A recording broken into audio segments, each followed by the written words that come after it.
The Ravens Flock presents Theblackfiles, an uncensored interview and review podcast for all geek fandom.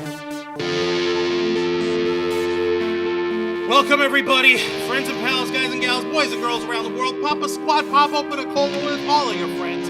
It is Wednesday night, a couple of hairs past 10 p.m., and you are tuned into the uncensored and uncompromising interview and review podcast of the Ravens Flock. So, whether you're a friend or you're a fiend, boy, girl, or in between, you are tuned in to a brand new episode of Theblackfiles. That's right, folks. Welcome one, welcome all to Wednesday, April 24th. A beautiful evening tonight. The last episode to wrap up the month of April. Not the last episode officially, just for context. And talking about last of months, you don't got to worry about the last of what month. You could just say the date. People know how calendars work. Okay, at least it's pronounced calendar. At least the Julianic calendars. Okay, right. Fair enough. Now, I don't know about your Mayan calendars or the ancient Celtic calendars or any other calendar from like other cultures, but like the main one that everyone's using that's been globally adopted, that one we all know. We know where the days are. It's okay. It's fine. Oh, okay. All right? Okay. All right. No, right? You got me. You got me there. You got me there. All right then. Easy. Dear Lord. Always you and you're like, oh, well, this is the date, and they're like, okay, thank you for date stamping us, but like time stamping us, but sheesh.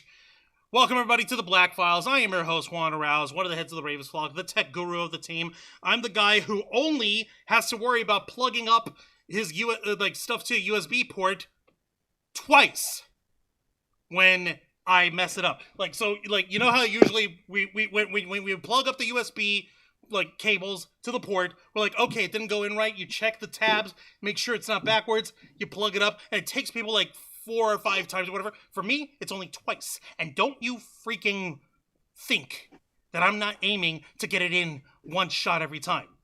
All right? I'm going for it, and no one can stop me on that. I'm also the guy who has been figuring out how to power an upgrade that we may be able to do in the future when it comes to streaming in order to be a little bit more freeform, a little less tethered to the cablings, but we'll get to that when we get to that. And thankfully, I'm not alone in any of this. I'm joined with my with our usual suspects. I'm going to first off say hello to the folks we've got in our chat. We've got Zayanna Rose and Dragonfang cosplay. Ladies, go ahead and say hello. Hi guys, how you doing? There we go. Now we can hear you both nice and clear. And of course, the bald the guy that you saw before their lovely names popped up. That would be the main man himself, the founder of the Ravens Flock, the executive producer and content manager of this channel, the host of Wrestle Rewind and the Ravens Flock. Say hello to Mr. Jose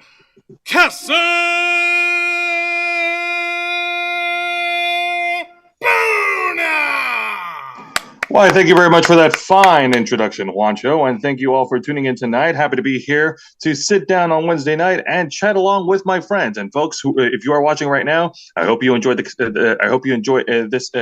tonight's program as we enjoy making it for you.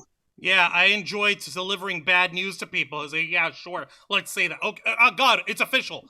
Oh, I'm one British accent away from being the John Oliver of our group.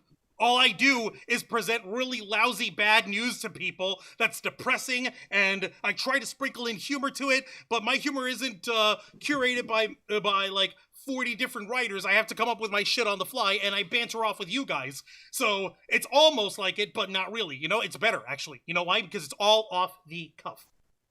Well, you don't do bad news all the time. Last week we had some good news. Yeah, we had good news. I had to sit through a gigantic hour and 45-minute goon fest between you, Angel, Zayanna, and Dragonfang, all collectively going in a circle jerk over Shadow the Hedgehog being voiced by Keanu Reeves. And I was like, shut up. You enjoyed it too. Shadow. I enjoyed it. Shadow. Like, this is kind of horrifying.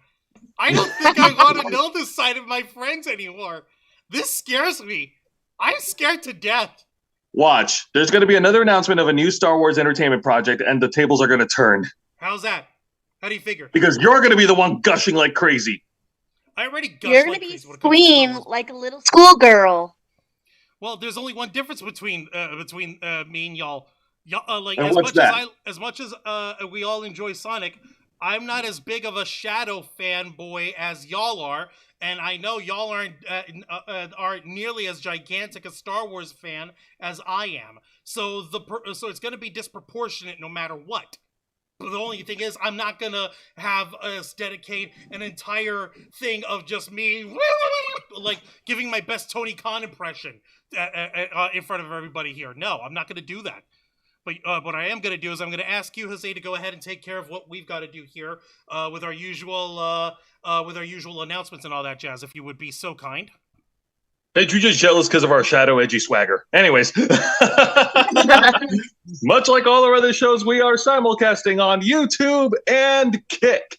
Hit the subscribe or the follow button in the bottom right corner. Click the bell icon to enable notifications. Leave your questions and comments below, and we'll answer as many as we can. And if you wish to go above and beyond to support the Ravens flock, then you can become an inner flocker. For $4.99 a month, you'll have access to all the perks that comes with our membership. Juan, tell them. Well, for all the inner flockers we've got in our chat, and I know we have plenty, go ahead and show off those lovely membership badges and custom emojis, letting everyone know that you're here to rescue the Ravens flock from the clutches of late-stage capitalism and become full-time YouTubers.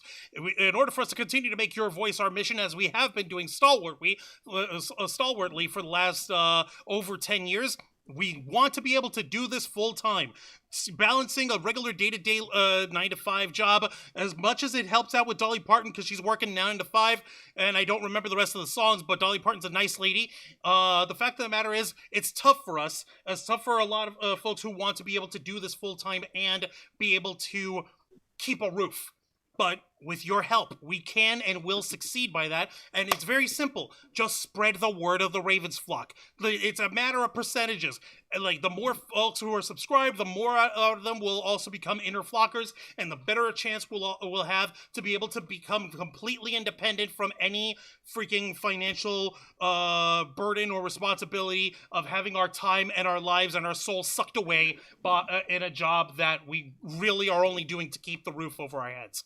You also get access to members first and members only content and special discounts to our merch store, link in the description below, and you get access to us, the Ravens flock, your favorite motley crew of nerds, here to make your voice our mission by providing us your thoughts, your input, your feedback, and your ideas to better shape the future of this channel to suit your tastes and needs. Hey, up over here in the YouTube chat, we've got Aaron Cooper, Lisa Boo, Kurisi Randall-sama, Jordan Kirby, Nikki Bella, and also Nikki Bella is celebrating having been an inner flocker with us for 10 months! Excellent! Thank you so much. We really appreciate it. Nearly a year. Namaste. Thank you so much. Your continuing support fills us with joy and lets us know that we're not just shrieking into the void.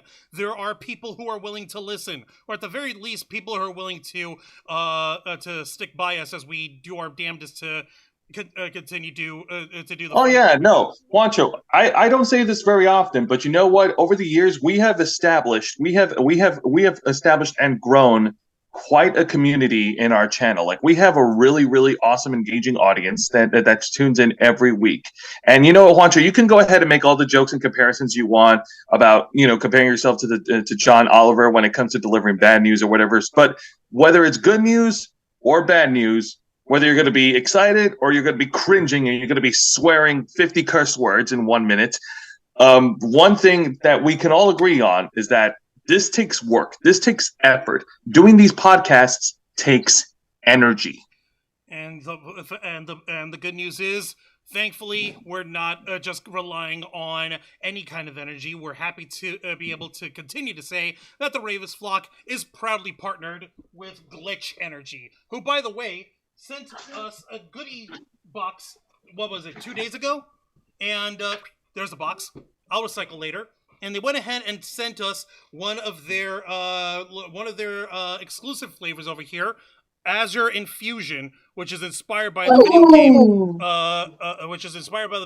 video game Greek Memories of Azure. Now, as you could probably imagine, with this raspberry lemonade flavoring here, one would think that it's going to be like a blue raspberry kind of lemonade kind of thing. Number one, I'm calling them out on this right now. I should have paid a little closer attention to the label, only because the actual coloring on the flavor name here, right here, where is it? Open sesame. Here. All right, you see the little stripe right next to where it says gaming, like smart energy, and you see the stripe with the name of the flavor, raspberry lemonade. It's raspberry colored. So this stuff wasn't freaking blue when I mixed it in. It was like reddish, like the magenta-ish that you get from raspberry. So I'm like, these guys lied to me. No, they didn't. I just misread the label. That's on me. It's okay. I ain't gonna freaking I'm not gonna spaz out over that. But what I will do is let you guys know that this tastes so good. And of course, with Glitch Energy's patented Smart Energy blend, you get all the power to be able to go through your daily grind with 0 sugar, 0 carbs, 0 calories, and 0 crash. I promise you guys, this tastes so good. K-Storm said that it tasted like pixie sticks over here when I gave. Oh yeah, absolutely, folks. And Juan brings up we need to try this. Sis and I need to try this. Yep. And Juan brings up an interesting point. Yes, it does have all the nutrients, everything that you need for the human body. But what's most important is that it doesn't taste good, Juancho. Is that it tastes great. Damn right it does. Like, these guys spoil their customers over here at Glitch Energy. You guys are insanely missing out if you haven't tried it. Their gaming energy blends. They literally have one called Nerdies that tastes like the Willy Wonka Nerdies candies. Which, by the way, which is the best. Yep. The one of my personal favorites, their Maui Punch. It's tropical punch flavored. Very tasty, very handy. And we've also been able to try out their berry plume, which is just blackberry flavored, and which Angel and K-Storm would enjoy over here. But Jose, since he usually stays caffeine free, he usually gets his glitch fix through the Glitch Revive Hydration line, which currently they only have the strawberry margarita and the raspberry lemonade flavoring available. The blackberry lemonade that you've got isn't available right now. So you've got a one of a kind over here at this time. I know. It's a limited supply. How dare you? And these guys I know. electrolytes you need. I mean, give them time. I'm sure they'll be able to resupply it, and the website will update. But speaking of the website, folks, if you go online to glitchenergy.com and use our promo code FlockFuel, you'll receive a 20% discount on all of your online purchases. So go ahead, and what are you waiting for? You see how these amazing flavors and excellent hydration and energy blends are like flying out of their stock online? It means business. Like, seriously, over here, they were I've got the packing slip, and I'm not trying to call you guys out, but I'm just trying to make a point. They were originally going to send us Smurf Juice, which is their blue raspberry Smart Energy stuff, but they didn't have any available, so they substituted with the Azure infusion, with the Azure infusion. So that just goes to show you these guys do not have like a giant conglomeration. They make this stuff in batches, and when they run out, they'll either run out for good, or you're gonna have to wait a while, and we don't know when, if or when it might even come back. So don't delay. Go to glitchenergy.com, use our promo code FlockFuel, get 20% off your purchase. That lets them know that the Ravens Flock sent you, and thank you once again to Glitch Energy for partnering with the Ravens Flock, with us motley crew of nerds, us scallywags, ne'er-do-wells. What was that one thing that some con owners used to call us as, eh? What? Insolent shoehorns? There we go. Insolent shoehorns. There we go. I don't really. Yeah, no. I'd rather not dig that up. Poncho. No. We own being insolent shoehorns, because how dare we be insolent and try to stick ourselves into business that other people are trying to fucking hide. All right. It's not as if we do this stuff to just get our kicks and giggles. Not at all. We actually do this stuff because we believe that problems must be solved in our community by the community, not by people who we ordain as our authority figures or whom we anoint as our selected heroes or whatever the hell. That's why even in the con community, even in the nerd and geek community, we've got to be like vigilant of the folks that we place in positions of power or ones whom we hold in high esteem, because they're only human. All right, they're only people, and Wizard's first rule: people are idiots. Okay, they will believe something is true either because they want it to be true or because they're afraid that it's true. So don't be idiots. Oh, you mean like the TikTok ban? Yeah, because that's fucking idiotic. Wancho, I'm gonna single you out right now, because out of all of us in this group, in this channel, I know that you use TikTok a lot, and Yes, you connect with people on TikTok, and it's fine, and that's good. Juan, you better love it. You better love your TikTok. You better love it like it's your second wife for as long as you can. I can't love it like it's my second wife. I don't live in Utah. Polygamy isn't legal down here in Florida. But apparently cuz nuzzling is, but that's a different subject for another time. Yeah. No, what was it? In Tennessee, they want to keep marriage with first cousins legal, which is gross, which is fucking crazy. Ew, let's not get into that. But I'm saying cuz nuzzling is fine, but like LGBT folks getting married or being in polyamorous relationships, that's the evil thing that's destroying America. No, fuck that. But you getting too married to an app, that's just weird. Yeah, no, I'm not trying to get married to any app. I'm simply saying that it's not right for us to have to bear the brunt of the consequences of the horse shit that we dealt with over this weekend. If you guys remember, here at the Ravens Flock, this past Saturday night, we discussed how the House of Representatives and the Senate for these United States of America had gone ahead and have been fast tracking a way to get TikTok banned over here. Also, real quick, I see a couple people I was not expecting. I see the Legend of the Traveling TARDIS. He's like, I smell geek and my TikTok audience going away. Can I call it discrimination because I'm Asian? Yes, you probably can. And also, a TikToker that I'm friends with, Sana Lantana. She is the biggest sweetheart. How you doing, Sana? Welcome to the Blackfiles. Welcome to my podcast. And yeah, it's official. Earlier today, President Joe Biden had gone ahead and signed a bill that not only offers a butt-ton of military and humanitarian aid in the billions of dollars to Ukraine, Taiwan, and for some stupid reason, Israel, but also has nestled in it a provision that requires ByteDance, which is the parent company of TikTok, to fully divest. Otherwise, it's going to be banned from the United States. And not just divest from ownership, but sell specifically to an American buyer of some kind.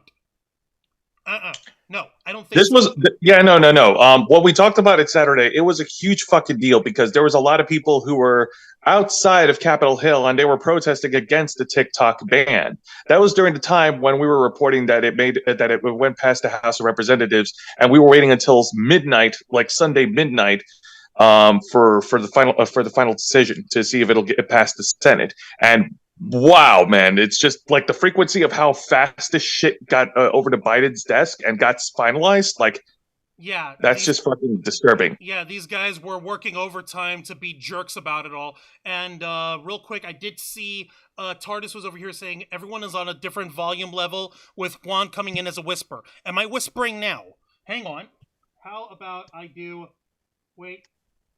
But that's impossible. You're the loudest out of all of us, Wancho. You have like 5 bullhorns inside your throat. Oh yeah. Yeah, usually we're the quiet ones. Right? It's so weird, but then again, I'm over here. I'm going to be working on the audio properties, so give me a second. I hope I'm sounding a little clearer over here.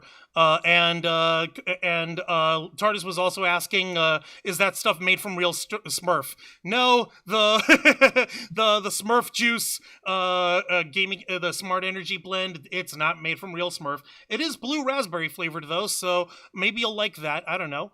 Who knows? I'm not here to judge anybody. Let me see here. And I'm gonna do this and make myself real loud. How about now? Is this better? Is this a little easier for everybody? I know that for at least everybody on the watching in the stream. And yeah, Aaron Cooper says Juancho sounds quiet compared to the others. Oh, and Sana said that for me it's super loud. Sorry about that. I can't help it. I've got a very projected voice, and they're saying now it sounds better. Okay, so I just kicked my Good. thing up to higher gear. Okay, so first I'm gonna if you guys didn't watch this past Saturday night's episode of the Ravens Flock, feel free to take a look at the YouTube link that I just put in the live chat. Go ahead and watch that, or if you want, just put it up on your thing to watch later, and you can watch us later and just catch up with us from there. So yeah, it's official. Like apparently these guys they were bulldozing like crazy, saying, "Oh, we're gonna get everything passed by Saturday because that's what our deadline." But no, they decided to extend their deadline to today because apparently even with their own stupid freaking banter on wanting to protect America from the deadly TikToks, the U.S. Congress can't help but drag their feet. Even if it is a few days, it's still like, are you kidding me? Y'all geriatric jackasses are still up on this, and you're still gonna like take your precious time on this shit when 170 million Americans are using TikTok, and you guys are basically like shooting us in the knees over this. How dare you? So yeah, no, it's official. So first things first, I'm gonna go ahead and I'm going to get to the official little statements and everything. Well, not statements from anyone official on there because people in Capitol Hill are being jackasses. Let me see here. But I did share this NPR article over here, written by Bobby Allen, which was written earlier today. Headline on it reads, President Biden signs law to ban TikTok nationwide unless it's sold. So, I'll just go ahead and read this out to you guys so that we're all on the same page, skis. Okay, so President Biden on Wednesday signed a law that would ban Chinese-owned TikTok unless it is sold within a year. Within a year? Like, can these guys make up their minds on the time frame? Because first it was 6 months, then it's 9 months. Now we're saying a year. First of all, I'm not one to look a gift horse in the mouth on this, but motherfuckers, get on the same page. Are y'all trying to be urgent and crazy in America, or are you like, oh, we'll give you guys a little bit of time because we're nice like that? What the fuck are they doing? Well, I think that it's probably because they thought that they could already have a buyer by that time. Yeah. But then, oh, we need more time. I don't know. That's just like one option. Mm-hmm. But are you really that surprised that they're flip-flopping with the time frame? Honestly, don't they do this all the time? Honestly, in this instance, I'm glad that they're flip-flopping on it because, like I said, if these hobos could actually get on the same page with how long of a time frame they want to give ByteDance in order for TikTok to be sold, the longer the time frame, the better, because at least this gives ByteDance and the investors of TikTok a chance to actually, fight back against this legislation. So it's completely stupid that all this is going on. Yeah, and you mentioned before that they are complying with all the regulations that was forced upon them with what you said. What where was their database located? Like just for the United States. Right. Data? For US customers, the user data is being held in an Oracle supervised cloud server facility in Texas. Yes, and that met the regulations forced upon them. And you also mentioned that they were like, what more do you want? We did everything you asked us. We complied to every demand, and the security is top notch, and everything is okay. We have it all under control, and then this happens. It's just like moving the goalpost. It's just these guys fucking continuing. It's basically a but wait, there's more. Exactly, it's horse crap. Yeah. It's just pulling the rug out from underneath them.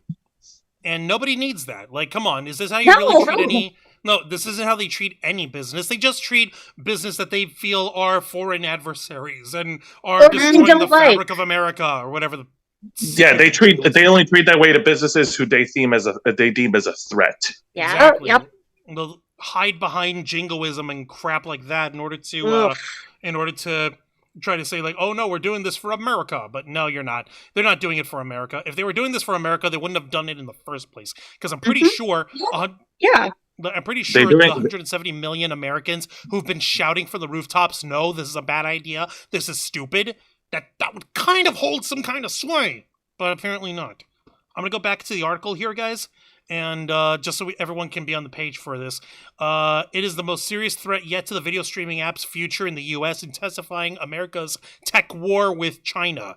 Still, the law is not expected to cause any immediate disruption to TikTok, as a forthcoming legal challenge and various hurdles to selling the app will most likely cause months of delay. The measure was tucked into a bill providing foreign aid to Israel, Ukraine, and Taiwan. The law stipulates that ByteDance must sell its stake in TikTok in 12 months under the threat of being shut down. The move is the culmination of Washington turning the screws on TikTok for years. Chinese tech giant ByteDance in 2017 purchased the popular karaoke app Musical.ly and relaunched the service as TikTok. Since then, the app has been under the microscope of national security officials in Washington, fearing possible influence from the Chinese government. Despite concerns in Washington, TikTok has soared. It has become the trendsetter in the world of short-form videos and is used by 170 million Americans, which is about half the country. It is where 1/3 of young people get their news, according to Pew Research Center. It's basically become the new news service. You know how Twitter was the digital town square, and then Elon Musk came in and bulldozed it, and all that's left are porn bots and anti-Semitic idiots and science denying assholes and a couple sane people who are still left. But it used to be the town square of the world on Twitter. It used to be that way, but now it's not. Because we can't rely on any fucking thing happening on Twitter. Because he fucked it over. Yeah, no, this guy does not have the golden touch. He never did. He was all he wanted to dip his fingers into the cake pretty much so he could have a piece. Yeah. Yeah, no. He's like, and this is mine. This is mine, not yours. This is mine. What's funny is that the guy has a habit of like, oh no, I'm just going to take a little dip of the frosting off the edge of the cake. But no, instead he's smashing his entire hand into the cake. Yeah, no, he gives it the like a kid just shoving their hand in there and going, yeah, no, he get one piece. Oh, one piece? No. No, he does the 3-inch punch. You know? He does the 3-inch Bruce Lee punch, so... Oh God! Please don't insult and this is my portion now. I guess no one else wants this cake. Like a freaking cahuda. Jesus Christ. I'm back to NPR. Yet lawmakers in the Biden administration argue that as long as TikTok is owned by a Chinese company, it is beholden to the dictates of China's authoritarian regime. Quote, Congress is not acting to punish ByteDance, TikTok, or any other individual company, said Democratic Senator Maria Cantwell, who chairs the Senate Commerce Committee, in remarks on the Senate floor Tuesday afternoon. Congress is acting to prevent foreign adversaries from conducting espionage, surveillance, malign operations, harming vulnerable Americans, our servicemen and women, and our government personnel. In a video posted on the platform soon after Biden signed the bill, TikTok CEO Shao Zhiqiu said he is confident TikTok would win in court, adding that users should not expect issues in the app in the meantime. Two things. Number one, I actually have his video up. It was shared on Twitter, and I'll show you guys that video in a minute. But who here is calling bullshit on this statement from Senator Maria Cantwell? We're protecting from foreign adversaries and surveillance and maligned operation. Bullshit. Okay, do you have proof? Yeah, please, by all means. We would like to see... if you think that you're right, show proof. If you don't have proof, then how can you say that you're protecting? But you see, the China It's the China. Don't you know how China it is? It's so China. You need to get rid of it. Guys, we get it. The Chinese government has a backdoor to their corporations where they have to, where if the CCP orders it, they have to deliver user data of whatever company operates out of China in order to, to the government for national security purposes, and that kind of data can be used for foreign intelligence operations by the Chinese government. We get that. That is not in question. What's in question is how, whenever it comes to TikTok, how ByteDance had been working like a motherfucker. Like you guys said, like Xander said, like Jose said, these guys have been operating and complying with every single data privacy demand that Congress has been making on them for the past freaking, I don't know, like almost 7 years. It's stupid. Like, you can't ask for tighter security. It's not U.S. user data is not housed in China. U.S. user data is not accessible by the Chinese government because the Chinese government has to have it from owned and operated companies in China. Whereas the majority of TikTok's actual headquarters are operating here, stateside, in America, in Los Angeles, is where the majority of their operations at. And in Singapore, where the CEO's from. You know, two places that are not China. Let me show you guys exactly what I mean over here. No. Well, what you've said so far, like, it's a clear example. They don't understand. They don't understand how the TikTok works, and that creates that fucking fear and that paranoia, or whatever the fuck they want to make up in their heads. But what's the cliche line in movies? People fear what they don't understand. Yeah, they really don't. And there's nothing that old fogies on Capitol Hill understand less than technology. Like Angel was telling us last Saturday on the Ravens Flock, which, by the way, for the record, guys, reason why Angel's here, he's got personal medical issues he's dealing with. He can't join us tonight. He sends his regards. And also he said something about he wants a cupcake. So, but we'll save him cupcakes when everyone gets here Saturday for Los Amigos playing the Ravens Flock. Anyway, I digress. Even Angel was over here calling out, like, they had to, like, when Mark Zuckerberg showed up all those years ago in front of Capitol Hill, in front of Congress, to talk about how the data privacy on Facebook works. It wasn't that he, like, it turns out that him looking like an android and, okay, remember to blink once and blink twice, yes, this is human yeah, we were all making fun of him for acting robotic, but that's because the motherfucker doesn't have public speaking capability developed on him. He's not good at public speaking.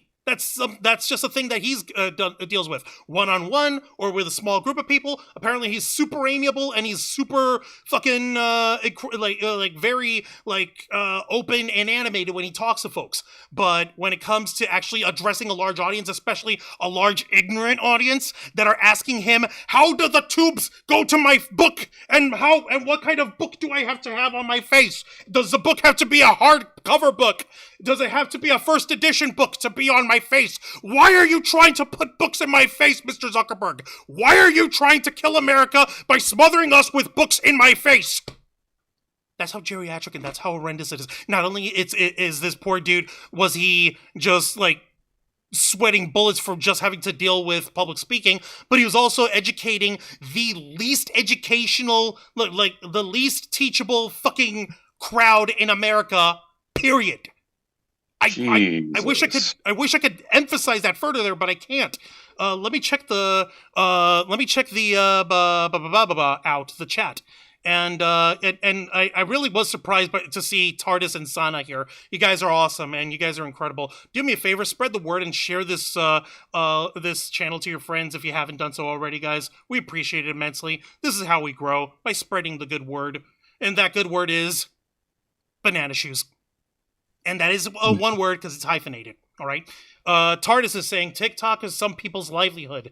In a bit of defense, is there a CEO of the tech giants that we can trust, like Zuckerberg or bald-clad Amazon guy, etc.? I get some of what they're saying, especially when it comes to kids. It can control your kids' media and put what I want them to see. I can control the narrative, and I become the influence to your kids. Having said that, this is not the answer to how to handle this. There you go. Poetry, TARDIS. Holy shit, man. I'm glad that this is in the comments because it's just logic. It's just common sense, guys. I mean it. It's insane, and I don't know how else to put it. So what I'm gonna do next is I'm gonna show you guys the video from TikTok CEO Shou Chu, and I'll go ahead and play it nice and loud for y'all to be able to hear, so we can all follow along on what he had to say.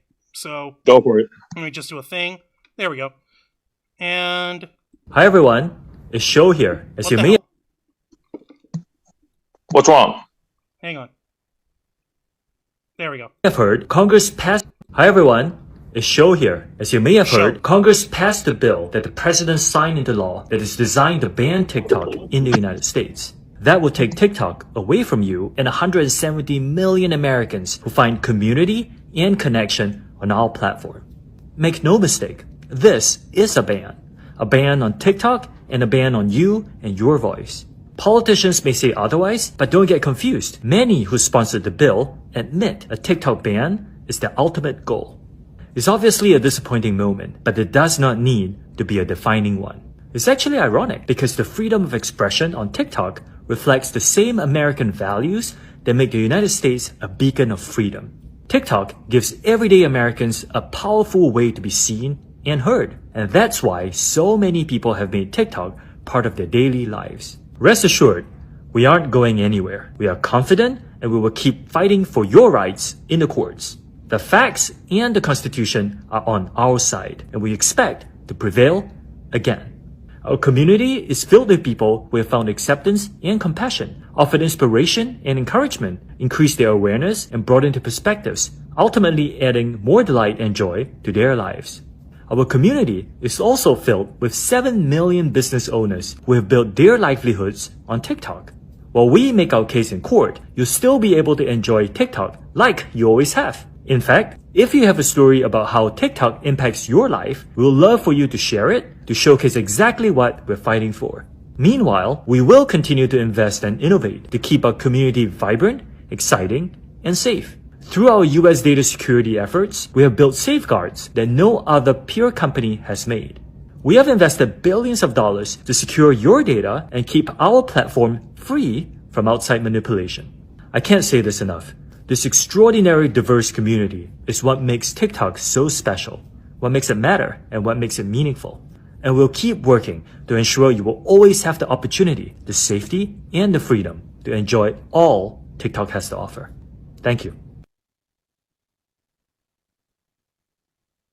Sweet, simple, to the point. All right, folks, your thoughts. Zayanna, Dragonfang, we'll start with you. Stupid. It's stupid. It's stupid. It should have never happened. Okay, you're saying that the whole band is stupid, not what Shou was saying. No, I'm saying the whole band is sure. stupid. The whole band is stupid. It's like, I honestly don't understand why they shoehorned it in.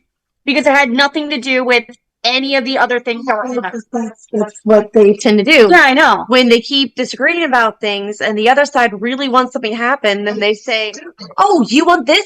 Well, then you can have it."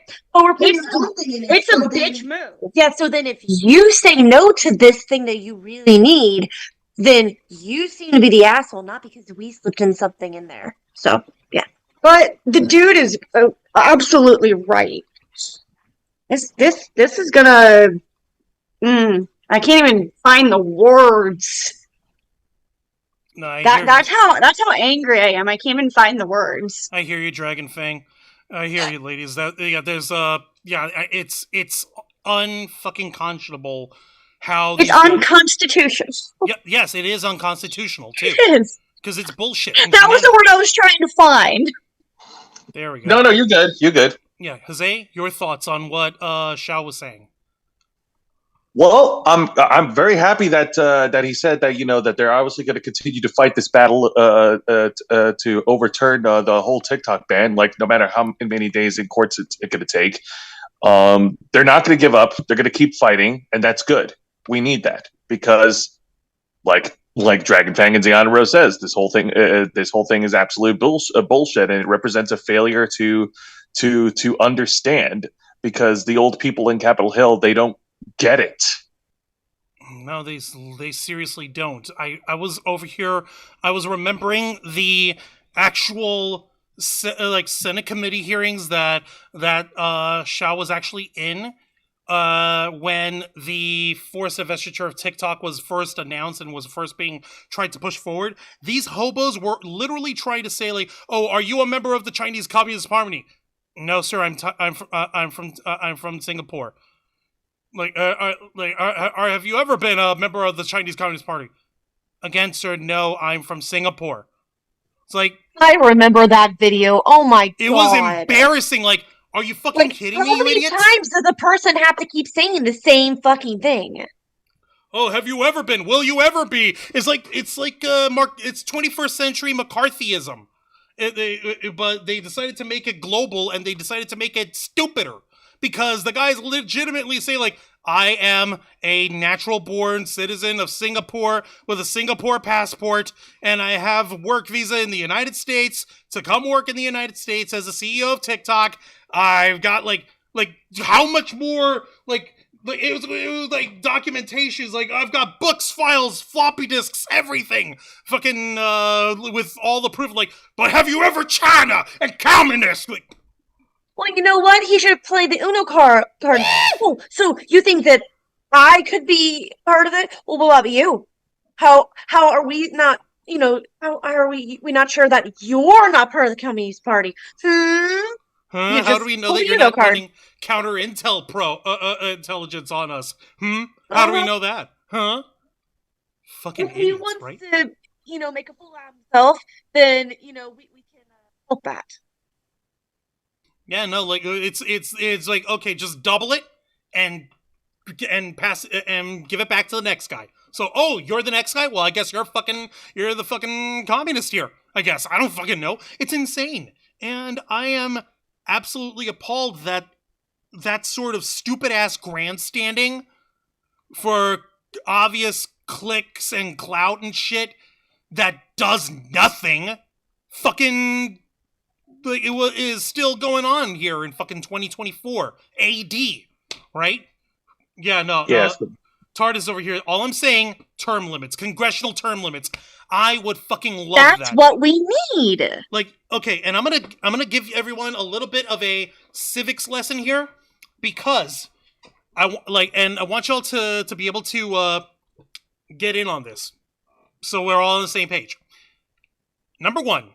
There is no way, shape, or form that any self-respecting congressperson, now or ever, if they want to be career politicians, will ever introduce, endorse, or vote yay on any sort of constitutional amendment for congressional term limits on themselves. They will never do that.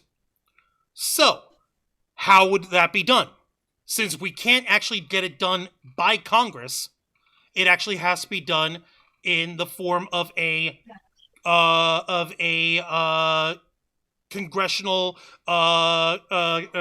summit that has to be handed by the states individually. Let me show you exactly what I have over here.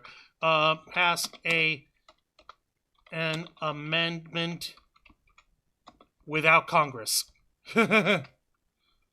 Yeah, it's crazy, but you guys are gonna love this. Okay, and yeah, go figure. It's from the White House directly. Whoop, my bad. That's from. Okay, I have the wrong page. I have the wrong window up. Give me a second, guys. Here we go. Blum. Okay. The founders also specified a process by which the Constitution may be amended, and since its ratification, the Constitution has been amended 27 times. Where to go? There it is. All right, so in order to prevent arbitrary changes, the process for making amendments is quite onerous. An amendment may be proposed by a two-thirds vote of both houses of Congress, or if two-thirds of the state request one, by a convention called for that purpose. The amendment must then be ratified by three-fourths of state legislatures, or three-fourths of conventions called in each state for ratification. So, we would need to have a congressional. We would have to call a congressional convention amongst all 50 states individually. It would need to be a two. It would need to be a two-thirds of a two-thirds request from the states, and then it has to be ratified by three-fourths of each of the states' legislatures for it to be officially made into a U.S. Constitutional amendment. It's a pain in the ass, but we've got a way to do that. The question is, why the fuck haven't we done something about this already? Why the fuck haven't we tried this yet? But another thing is, technically, because it would be considered conflict of interest, they should not be able to vote on it anyways. No. Because it's affecting them. So that's conflict of interest. Yeah, So they unfortunately. should never be able to vote on that. It should, be voted by the people because, again, we've talked about this before. If you don't do your job, then why the hell are you even in this job? Why are we paying you the money to do nothing? If I didn't do my job, I'd be fired. So you know what? If they don't do their job, then they're gonna get their butts fired. And I really do think that the option that you suggested, that we should really start looking into this as people of America, so we can try and get this thing chugging along.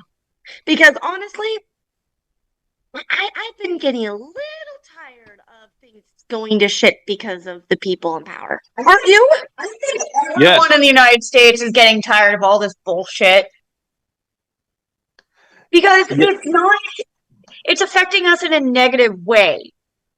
What was it, for the people, by the people? I don't see that. They kicked that little saying out the window a long time ago. Exactly. Yeah. Wancho, you there? Yeah, I was listening. I was letting you guys. Letting you guys talk and speak your piece. And yeah, he was just shaking his head like, I totally agree. Yeah, Yeah. No, and no. Aaron Cooper's like, No. yeah, they do that crap all the time, Dragonfang. And like we mentioned Saturday night, the way that these guys had actually snuck this shit into freaking like national security bull crap. That's the part that pissed everyone off over here. Now get a load of this. I'm going to share with you guys the way one article from CNBC is trying to spin this in order to try to make it more about the national security thing and less about the actual TikTok ban over here. Okay. Like, get a load of this. The headline on it reads, like I said, from CNBC, the Biden signs Israel-Ukraine TikTok bill into law. So, like, number one, they don't even talk about Taiwan. Fuck you for that. Taiwan is a country. Number two, what the fuck? This was from earlier today by Rebecca Picciotto over on CNBC. So, President Joe Biden on Wednesday signed into law measures to provide aid to Israel, Ukraine, and Taiwan, as well as to compel Chinese TikTok parent company ByteDance to sell the social media platform or face a national ban. Biden's official approval ends a 6-month saga of tense political debates on Capitol Hill that led to a deadlock on the issue of foreign aid. So they're trying to focus more on the fact that this is more of the issue of sending foreign aid to Taiwan, Ukraine, and Israel here, which Taiwan and Ukraine, I'll get that. I understand that. I'm never going to go into question on that because Taiwan needs humanitarian aid. Ukraine is trying to beat back Russia. But fucking Israel right now, in the middle of committing genocide against Palestinians in Gaza, and let's not fucking lie to it, or let's not try to sugarcoat it anymore. This has been going on since October. You don't accidentally carpet bomb like hundreds of civilians who are trying to grab flour, like baking flour, from a truck and say, oh no, they were all enemy combatants, and murdering people there on the street. And then shoot the people who were trying to get the dead, bury them. Yeah. It's like, oh no. And then just gun them down. Like, I'm like, why do you think that was a good idea? It wasn't. Why? Why would you do that? That is pure and utter slaughter at that point. I'm sorry, but we've already passed the line of no return. Yeah. We did. Because, I mean, now it's just like, it's blatantly obvious. We barrel rolled over. No, we didn't. Israel did. Well, yeah. And I'm sorry, but we should not be sending anything to Israel. We cannot be complicit in aiding genocide. And we are. It baffles me. And the fact that sorry, go ahead. Anti-Semitic because we support Palestinians. And go fucking figure. It doesn't mean that we support Hamas. No, we're supporting civilians. No, like even freaking on Twitter, there are people who have to go on record and saying like the same shit that I fucking said when the initial attack came out with the initial actual mobilization of the Israeli armed forces into Gaza. When that happened in October, I was in there saying I stand for the people of Israel and for the people of Gaza, of Palestine. I do not stand for the Israeli government or the Israeli military, who are mowing women and children and like men, women, and children down indiscriminately. And neither am I standing for Hamas, who are being freaking idiot assholes trying to continue escalating warfare. But if this is what they wanted, then congratulations, they fucked up. Like the fucking way that that CNBC continues spinning this over here. The Senate on Tuesday passed a package to provide legislation. All this, the final tally was 79-18, a rousing show of bipartisanship in an era of deep political divisions. Bitch, I don't care about political divisions. I care about doing what's right. You guys are fucking over here trying to talk about you want to be the shining light on the hill. Motherfuckers, we're not acting like the shining light on the hill if we're sending money to a country that is mowing down fucking innocent women and children, committing actual war crimes, the kinds of which have been leveled against them in the International Court of Justice, and saying that, oh no, we're doing that in order to protect Israel. Like, protect them from what? Idiots on hang gliders and M16s? That's what it was. Also, they're going to be protecting them from literally people who are now in a famine? Exactly. Jesus jumped up Christ. And I was like, I'm sorry, but they're an actual famine now. What? No. Yeah, no, but they don't care because Israel's the nice guys because there are our sugar babies here apparently. Like, oh, and can I point out that why are we always get up in arms with Ukraine and how the before and after photos where look, there's like nothing left. Look at Gaza. Gaza's much smaller than Ukraine, right? Yes. There's like nothing left. Gaza's all got wiped out. So, why can we back Ukraine and not back Gaza being completely destroyed? Oh, because the thing with Ukraine is if we give them money over here, then maybe they'll try to use it this way or that way. Like, nah, Ukraine's trying. That's bullshit.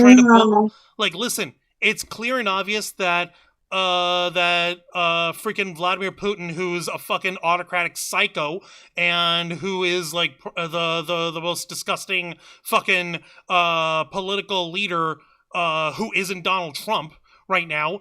He's fucking like he's legitimately trying to revive the practice of the Russian Empire in all but name. He won't call himself Emperor Putin. He knows not to do that because that's so politically inconvenient for his motives. But he'll still try and invade other fucking nations, and going on with Ukraine to start off with that. And it's horse shit, and it's been going on for forever and a day now. And not to take our eye off the ball, here comes Israel and Hamas going at it, and they're like, oh, well, this is the bigger issue now because Israel are the only ones in the Middle East that we're allowing to keep nuclear weapons. Like, no, don't give them nuclear weapons. Don't let them. What the fuck is wrong with you? They shouldn't, because they're clearly run by another autocratic asshole, Benjamin Netanyahu. My God. What if they use that on Gaza? Like, here's the thing. They don't want to use it on Gaza. Do you want to know why, ladies and Jose?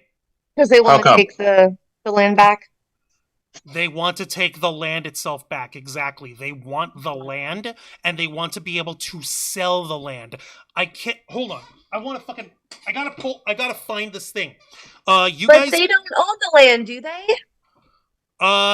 No, they don't. Even though they basically have Gaza and the East River, which are part of Palestine, basically separated by the rest of the Israeli country. But those are meant to be two separate countries or two separate territories. But no, fuck that, apparently. Give me just a minute over here. I'm going to take myself off the camera for a little, off the stream for a minute, so I can look this one thing up, because this is disgusting. I'm going to show you guys. No, you're fine. You're fine. Do what you got to do, man. Do what you got to do. Oh, my goodness. But, no. But referencing back to that one clip, the one PSA that we saw from Show, so basically what he told us, and I'm trying to get my facts straight, is that for the time being, at least for now, we can continue using TikTok like normal, right? Yeah, that's the No, Juan's giving me the shaking head, so that's a yes. So, but this is all just so goddamn stupid. It's ridiculous at this point. Very much so, and we've talked about this. This is on a business level. It sucks, because think about how many content creators, how many businesses. Yeah, how many people are losing? How many people are losing all or some of their income? It's like, how many people are they screwing over? And guess what? They don't give two shits about that, because at the end of the day, it's only, oh, I'm doing this because of me. Because we don't want TikTok. We don't want China, to steal all of our information. Stupid reason, really. They're too paranoid. Very much so. Far too paranoid, far too backwards thinking. They have, like... Even though, as we heard, they have made the data bank for all of the information solid, as solid could be at this point. No one's going to be able to crack in to steal TikTok users' information. Okay, I'm officially back. Two things, is he brought up folks getting their livelihoods cut off because of this. First off, I'm going to show this article from CBS News, which came up today. Actually, hold on, Mountain Time. So that's that was at 8:28 p.m. our time, Eastern time. It was 6:28 Mountain Time when they published this. So this is relevant to your point over here. Colorado content creators worry TikTok ban will infringe upon their rights and revenue. This article goes by way of CBS News Colorado by Michael Abeda. Let me just show y'all this article here. The thing creators love about TikTok is that no matter where you are or what you're looking for, the right content is delivered directly to your handheld device. After Joe Biden signed into law a bill that would force the Chinese-owned social media app to either sell or be shut down, creators in Colorado worry that if the app goes away, they'll be losing an effective marketing tool. Alejandro Flores, who's pictured here, is a food truck owner, restaurateur, and caterer in Denver. He has grown his business in the way many have these days, through social media. Flores says, MySpace, Facebook, Instagram, you name it, I've been part of them. He says things really picked up when he started posting on TikTok. It has been delivering me more catering gigs, more food truck gigs, more views on the content that I share. Now he has a huge following and says it's been really taking his business to the next level. But he's worried all of that may disappear because of this new law. He says his First Amendment rights are being taken away. I have a very strong feeling that this kind of a little bit goes into infringing into freedom of speech, which is something that's very concerning for me. He says Flores. He said he'll have to lean on his other social media accounts, but isn't sure it'll be the same. Having a free platform like TikTok and other social media platforms have allowed me to get in front of customers that otherwise might not have heard about me, said Flores. While he waits to see if TikTok is banned or sold, he says he'll focus on diversifying his marketing efforts. As a small business owner, we're often faced with changes all the time, and so it's just having to figure it out. And so this is just an example of exactly what you were mentioning here, how this is going to affect people's livelihoods. It's a matter of marketing. It's a matter of being able to get people. How many did show say in the videos? Over 7 million entrepreneurs and business owners on TikTok? Yes. Fucking yes. Hell. Unreal. And so, who cares about the gross domestic product that these people bring into the U.S. through TikTok? Who cares about that? It's too China for us. And for goodness sake. Since we were discussing the thing with Gaza and how that shit was going on, I've got something just as disgusting for you guys. And I'm sorry for getting political with this shit, but at the same time, this shit's been political. And I'll get you guys I'll clear this up for y'all in a moment. Ugh, I didn't want to see this fucking... Juan, take a drink. I can't. My cup is empty. Oh, damn. This article was from last month, from March 19th, from The Guardian. Headline is by way of Patrick Winter, who's diplomatic editor, and it reads, Jared Kushner says Gaza's, quote, waterfront property could be very valuable. Jared Kushner has praised the, quote, very valuable potential of Gaza's waterfront property, has suggested Israel should remove civilians while it, quote, cleans up the strip. The former property dealer married The former property dealer married to Donald Trump's daughter Ivanka has made the comments in an interview at Harvard University on 15th of February. The interview was posted on the YouTube channel of the Middle East Initiative, a program of Harvard's Kennedy School of Government, earlier this month. Kushner was a senior foreign policy advisor under Trump's presidency and was tasked with preparing a peace plan for the Middle East. Yeah, how well did that work, dipshit? Critics of the plan, which involved Israel striking normalization deals with Gulf states, said it bypassed questions about the future for Palestinians. His remarks at Harvard gave a hint of the kind of Middle East policy that could be pursued in the event that Trump returns to the White House, including a search for normalization deal between Saudi Arabia and Israel. Quote, Gaza's waterfront property could be very valuable if people would focus on building up livelihoods, Kushner told his interviewer, the faculty chair of the Middle East Initiative, Professor Tariq Massoud. Kushner also lamented all the money that had gone into the territory's tunnel network and munitions instead of education and innovation. Quote, it's a little bit of an unfortunate situation there, but from Israel's perspective, I would do my best to move the people out and then clean it up, Kushner said. But I don't think Israel has stated that they don't want the people to move back there afterwards.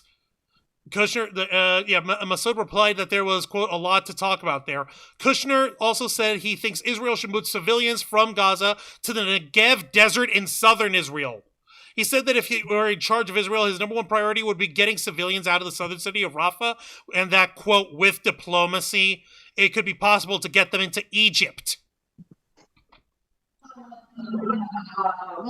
Oh, boy. Because I know you're not that big on, I know you're not that very clued in on politics, but tell me you understand just how disgusting that whole statement is. Yeah, no, it is very fucking appalling, dude. The fact that this guy would talk this way about a place that's being bombed to death and people are being murdered left, right, and center, and he's legitimately just talking about like, oh well, they should clean it up, and maybe all those people who are civilians and had their lives there, maybe we should Yeah, just move that's them. wonderful. That's a great fucking idea, dude. You go over there and you do it first. Maybe we should move them all to the Rafah Desert and rather to the Negev Desert, or maybe even to Egypt. Move them away from there. That's not the fucking point.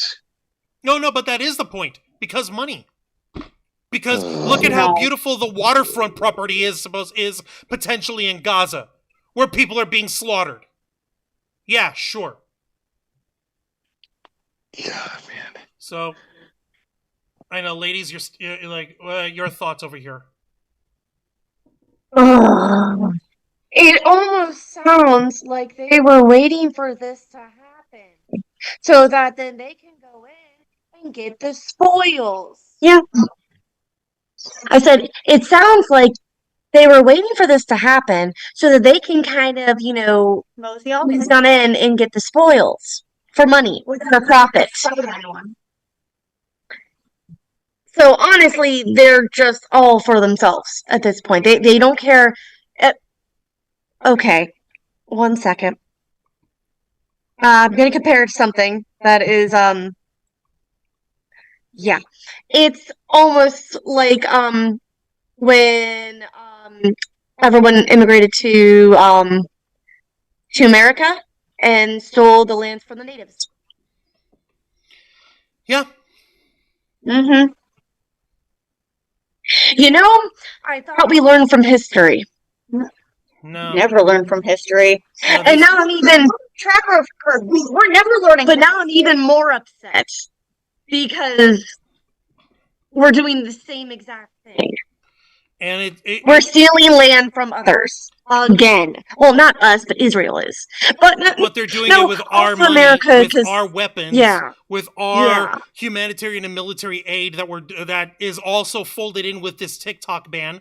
That's why all this shit it's getting brought up, because these guys omnibusted and stapled the shit together.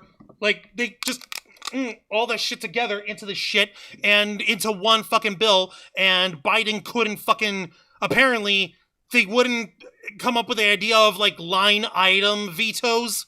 I remember there was one governor who did a line item veto on a bill one time. I don't remember who it was.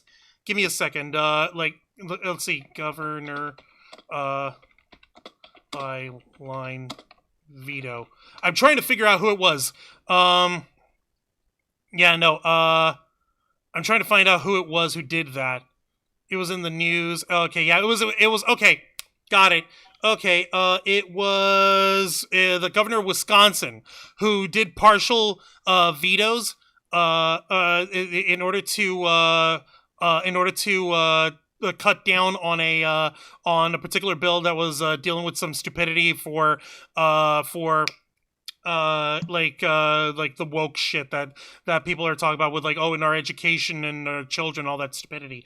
But he was actually using his veto power intricately and intelligently for fucking once. So that's what it was. And that was back in February. Sorry, I'm getting political. I'm sorry, guys, but like this is just, hey, we're getting an education here. Let me see. You're fine, Juan. Don't worry about it. Also, the Joseph Santos is in the chat. How's it going, the Joseph Santos? Welcome to the Black Files. We appreciate your face here. He's saying presidents do not have the line veto you're referring to. Yeah, and it's bullshit. It's bullshit. Maybe they should. I don't fucking know. I don't know. It's a thought. Like, okay, this is like I'm sorry for cutting us off. Like, and Zan and Dragonfang, when you were talking about how we were apparently not learning our lessons from history, and we're just repeating the same mistakes of like having or endorsing people who are stealing land from others and slaughtering them. Like, oh no, we learned of the lesson. The lesson was, how do we do this in a smarter way, apparently. Apparently that's the fucking lesson that we learned over the centuries. It's not really learning our lesson. Oh That's no, just but trying it is to a skirt lesson. around the It's a issue. new way to do it. It's a different way to do it. It's a new way to not learn your lesson. Exactly. Fucking cows, these assholes. I appreciate you guys all being here. I know this is Humanity's really stupid. Humanity's stupid. There's no nice way to putting it. it is terminally dumb, and I actually wanted to take a look at one other article over here with you guys while we get all this straightened out, because I'm seeing exactly how all this can be even tried to get fucking passed through and all this shit. So give me a second. Yeah. So You're fine, Juan. So I've got an article from Vox here, and you guys are gonna like probably laugh your heads off on how all this shit's gonna be even done. Sorry guys, I can't contribute money. Sorry Vox. Let's see here. So from Vox, the headline comes by way of Nicole Narea. Headline reads, "Is the new TikTok ban for real?" Let's see here. Let's see, and she covers politics and society for Vox. She first joined the... Okay, so President Biden, yep, we know this part. Chinese parent company ByteDance will be forced to sell its or have it be removed from U.S. app stores. The proposed ban has generated furor on Capitol Hill and online since it first passed the House as a standalone bill last month. TikTok has not actively pursued any buyers, despite former Treasury Secretary Steve Mnuchin, amongst others, having expressed interest. I'm not giving anything to fucking Steve Mnuchin. Fuck that creep. He's so weird. And is now vowing to challenge the ban in court. Yep, and then, TikTok said in a statement that was from Show, "The fact is we have invested billions of dollars to keep U.S. data, yep. There's already been a revolt from users over First Amendment concerns. Last month, the social media app told its users to call their members of Congress in protest of the new bipartisan bill, arguing that a ban would infringe on their constitutional right to free expression and harm businesses and creators across the country." So I guess that's one reason why these guys in Congress didn't like it, because it's actually motivating us to be more civically involved. So go fucking figure. I guess that's a bad thing, apparently. Fucking cows. Teens and older people alike reportedly pleaded with congressional staff, saying they spend all day on the app. Creators posted on TikTok urging their followers to do the same. Some offices decided to temporarily shut down their phone lines as a result, which meant that they couldn't field calls from their constituents about other issues either. Lawmakers in both parties didn't take kindly to the impromptu lobbying frenzy. Some characterized it as confirmation of their fears that the Chinese-owned app, which is already banned on government devices, is brainwashing America. The overrun phone lines were merely, quote, making the case for the bill, said Representative Chip Roy of Texas, he said on Twitter. "Oh no, this is proving our case. Look at how crazy all the TikTokers are making us. This is exactly why we need to ban China." Fucking morons. Okay, you've got to understand. These I'm actually taking a look further down in the article. It's not clear whether the ban will survive legal scrutiny. A federal court recently overturned a Montana law that sought to ban TikTok. The legislators have argued that it is narrow in scope and would not amount to a total ban of TikTok that would violate the First Amendment. Some legal experts believe otherwise. From Ramaya Krishnan, a staff attorney at the Knight First Amendment Institute at Columbia University, he said this: "In my view, this loaded gun is a ban in all but name, and banning TikTok is obviously unconstitutional. This ban on TikTok is materially the same as the Montana ban in all the ways that matter. Is a TikTok ban unconstitutional? The constitutional law here appears straightforward. Congress can't outright ban TikTok or any social media platform unless it can prove that it possesses legitimate and serious privacy and national security concerns that can't be addressed by other means. The bar for such justification is necessarily very, very high in order to protect America's First Amendment rights," Christian said. Lawmakers argue that the bill under consideration isn't actually a total ban. Rather, it would enact a new authority to ban apps in, quote, narrowly defined situations when they're controlled by a foreign adversary. New Jersey Rep. Frank Pallone, the ranking Democrat on the Energy and Commerce Committee, said before the committee on March. He compared the bill to historical efforts to prevent foreign ownership of U.S. airwaves due to national security concerns. "It's no different here," he says, "and I take the concerns raised by the intelligence community very seriously." Other House lawmakers have criticized TikTok for attempting to portray the bill as a total ban. But legal experts say that an indirect ban may still be unconstitutional under the First Amendment. Civil society groups, including the ACLU and the Center for Democracy and Technology, wrote in a recent letter to federal lawmakers that jeopardizing access to TikTok, quote, home to massive amounts of protected speech and association, also, quote, jeopardizes access to free expression.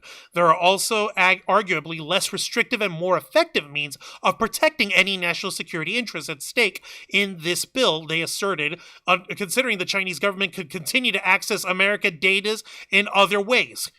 The letter says, quote, this bill would functionally ban the distribution of TikTok in the U.S. and would grant the president broad new powers to ban other social media platforms based on their country of origin, unquote. So many experts believe it is unlikely that the government will be able to meet the high standard to prove that TikTok poses privacy and security and national security concerns that can't otherwise be resolved, says Kate Ron, director of CDT's Free Expressions Project.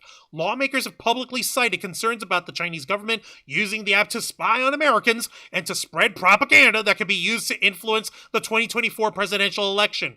That's what this shit's about. That's what this shit's about. Yes, because this year it's election year. So we're worried that an app that's all China is going to destroy America and it's going to ruin the election. Guys, we've got an app that almost ruined an election 4 years ago. Guess what? It wasn't TikTok. Guess which app it was? Guess which one? You'll never guess it. All right, fine. I'll take a first crack at it. I'm gonna go on a limb and say Twitter. Wrong. Ladies? Facebook or YouTube? Yeah. Facebook. Where did all the psychos from the freaking far right groups that got together for the January 6th insurrection, where they literally tried to overthrow the government? Where were they all gathering? They were gathering in Facebook chats and private Facebook groups. There was fucking investigations done that we fucking found. Like that was reported on, like PBS Frontline reported on this shit, and like no, we were like they had people on the inside who were trying to fucking infiltrate these far right extremist groups, like the fucking Proud Boys and those assholes who were all rallying up in order to go and try to overthrow the fucking government, and it was through Facebook, and then they went off of Facebook and then went on WhatsApp. Guess who owns WhatsApp? Facebook, Meta. It wasn't Chinese. It was homegrown American domestic fucking terrorism, idiots. That's where the misinformation campaign went. Remember the whole thing of the Cambridge Analytica bullshit? That shit was harvested out from Facebook. Not from TikTok. Not even from Twitter. Facebook. I wish I were making this shit up. And I'm not trying to say this shit's a shit on Facebook. I have no problems with it. I just went on earlier today and I dropped a pipe on a pair of assholes that caused me a whole lot of personal emotional distress 8 months ago, and I went off on them on Facebook. I was honestly worried that people were going to judge me for outing them. But no, like instead, I was actually met with positive response because I was speaking the truth. And I brought receipts. And the folks who were talking to me, they were just like, no, we can't believe that this was done to you, Juan. That's bullshit.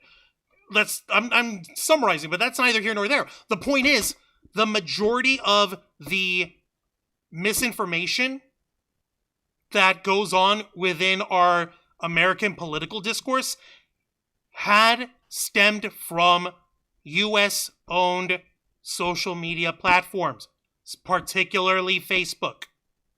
How many crappy fucking articles were we slammed by back then? A lot. A lot of articles, yeah. No, like how many fucking misinformation articles were we smacked with throughout the 4 years that Donald Trump was president? Right? How many? It was so much. It was fucking exhausting. That's kind of why I stepped away from Facebook for so long and I hadn't fucking been using it as heavily as I did. Because I couldn't fucking take it anymore. Like, every other post was somebody sharing a fake article about, like, oh, well, like, oh, look at all these beaners, look at all these spick Mexican, like, every fucking disgusting slur that you could come up with for a Hispanic person. Like, there's 500,000 Mexican and Nicaraguan immigrants who are raiding the southern border, and they're attacking us, and they're gonna drug us with fentanyl, and they're gonna make us all get prison ganged or whatever the fuck. I don't fucking know how stupid it all was. And it was all on Facebook. I fucking wish I could make this shit up. Also, Vicente Guerrero's in the chat. Hey up, Vicente Guerrero. Welcome to the Black Files. I appreciate your face here, buddy. You're saying this is bad news for the users who live off of TikTok donations. No kidding. Sana, she went off of the YouTube screen over here just now, and now she's live on her own TikTok. I'm guessing that's how she kind of makes her living over here, because she does live streams on TikTok, and people donate to her like nobody's business, and that's probably how she makes a living. It's bullshit, and it affects people that I know, and it would affects other business owners, like the guy that we talked about over here in the CBS article. So, like, what the fuck? If they want to say that it's about national security, I welcome, challenge, and invite Congress to go ahead and show some kind of evidence of a coordinated Chinese counterintelligence campaign being disseminated to the American public directly through TikTok. You want to know what the worst thing that TikTok is doing that these guys don't like? What is the worst thing? This all really kicked up back in October, didn't it? This all really went into overdrive in October. Right? Yeah. Yeah. In fact, hang on a minute. Yes. I'm trying to. Yeah. Do you remember what else happened in October? The October 7th attack from Hamas and the subsequent invasion and assault by Israel. Yes, I needed you to help me connect that dots. Like, yeah, no. How many people, Jose, had been on TikTok trying to share messages saying, please send help. We are being murdered. Please send help. We are not with Hamas. Please send help. They are killing us. Please send help. We are being slaughtered out here. How many fucking innocent Palestinians have there been since the attacks from Israel started? And how many of them were trying to disseminate their calls for help through TikTok? One of the most widely distributed and accessible apps on the planet. Oh, but that's inconvenient to U.S. Foreign policies over here, because we're supposed to be Israel's baby daddies, right? Sugar daddies, aren't we? We give them money. Yeah, and just to piggyback off of you, Juancho, yes, this happened. Like this whole thing sparked in early October. In fact, I just found the episode of the Black Files where we talked about it. It dated October 11th. No, Jose, that was in the initial assault, Jose. That was from when Hamas actually attacked, and then how Israel decided to militarize and move in. I'm talking about after that. Like, that's when people were starting to die and people were starting to get injured. And how were they trying to reach out to the rest of the civilized world for help? Through TikTok. By using TikTok, by sending out videos. And how were people stateside, Zayana and Dragonfang, how were people stateside over here? How are they trying to organize in order to hold rallies and hold protests, peaceful fucking protests, in order to try and get our government officials to back off from aiding Israel in what was turning up into a genocide? How are they doing that, ladies? Simple answer. Well, Facebook was being censored. Yep. Yes, it was. But massively censored. I know people are trying to do things on TikTok. I'm not really on TikTok that much, but I knew that people were referencing meetups on there. Yeah. But they were taking down posts and everything. That's exactly right. Facebook was And a lot of people were getting shadow banned too. Oh yeah, the shadow ban. Yeah, and there was a great shadow ban going on because a lot of people were posting about, all this stuff, and then they're like, "Wait, why can't anyone see my post? What's going on?" And then people are like, "Yeah, you probably got shadow banned." Following up on that, that's why I see a lot of my friends actually when they do support Palestine, they use the special characters. Mm-hmm. That way, Facebook won't shadow ban them, and they can still That's how they see get their around it. posts and show their support. It's ridiculous we have to do that. you know, Completely ridiculous. it's like we have to take lessons from the stupid porn bots to figure out how to say, in my pussy in bio or whatever the fuck. But instead we're actually like, hey, fucking don't be mass slaughtering assholes. You know what I fucking mean? We have to come up with code words, or we have to come up with special character use in order to fucking say that shit. Vicente Guerrero is over here saying, my heart goes out to all the victims of these terror attacks. Some of the stories have been very graphic. Yeah, no kidding. But apparently, us talking about this on social media is too much for our elected officials. Special snowflake officials.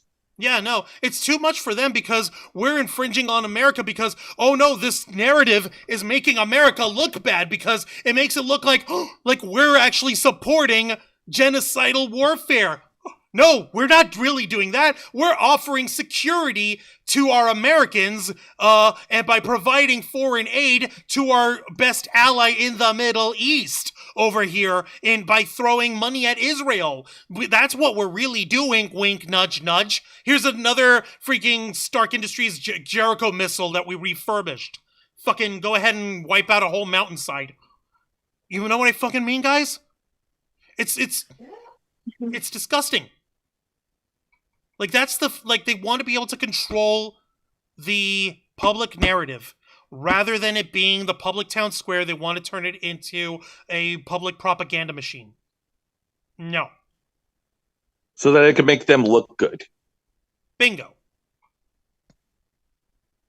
I know that over here at the Ravens Flock, we do our best not to be political, but unfortunately, when it comes to this techie, geeky, nerdy stuff, when it comes to this story of a social media app, because they literally wrapped it around political shit involving national security and foreign aid and throwing billions and billions of dollars at other countries, whether it's for actual humanitarian aid or to further our own the military interests in other regions of the world. Let's not lie to ourselves over here, guys. I hope you'll pardon me, but this is going to be a big thing on it. And ladies, since we're going through playthroughs of Metal Gear Solid games, you're going to notice a theme of American imperialism spreading throughout throughout the world, and there's commentary in that.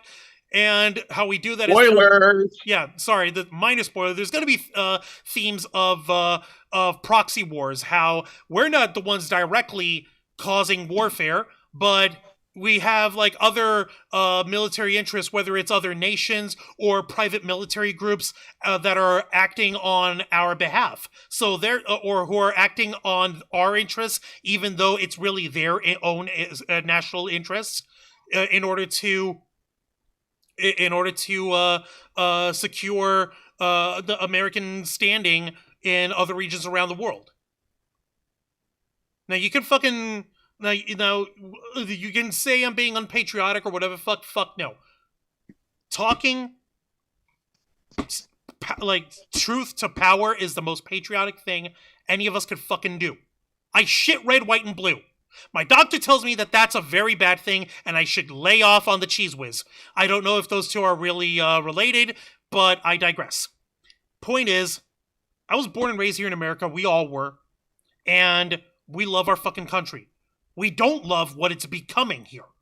We don't love the fact that our country is doing this kind of horse shit. And I'm pretty sure we can all agree that no one fucking deserves to have their speech impeded through this fucking ban on TikTok. They're saying that it's not really a ban. Yeah, it fucking is. Don't fucking lie to me. It's a ban in all but name. Don't fucking try that shit. I know tech lingo better than anyone in our group, and I've read parts of this shit. It's a ban. It's a fucking ban.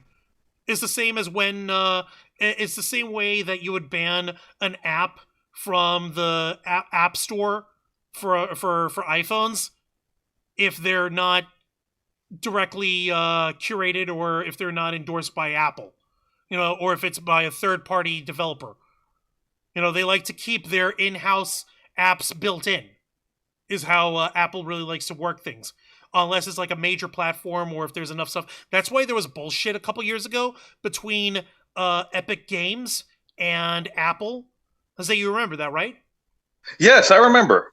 Right, and Epic was Games, these forever guys do ago, League of but yes. Legends, right? That is correct.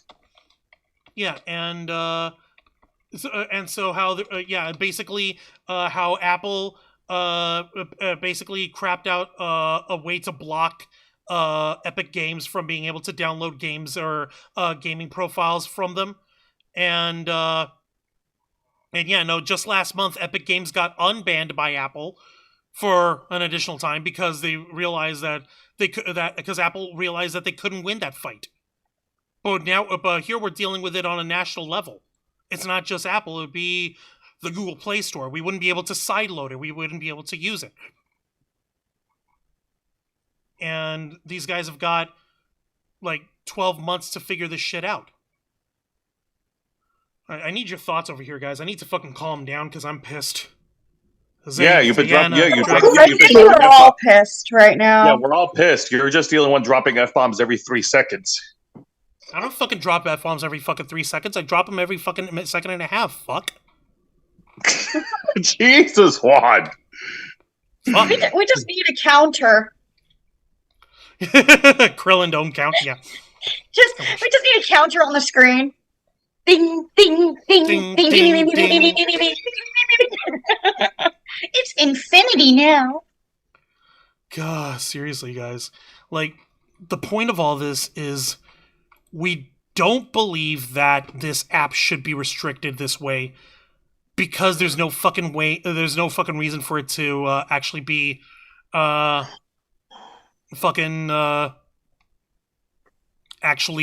removed from our use here in the U.S. government, rather in the United States.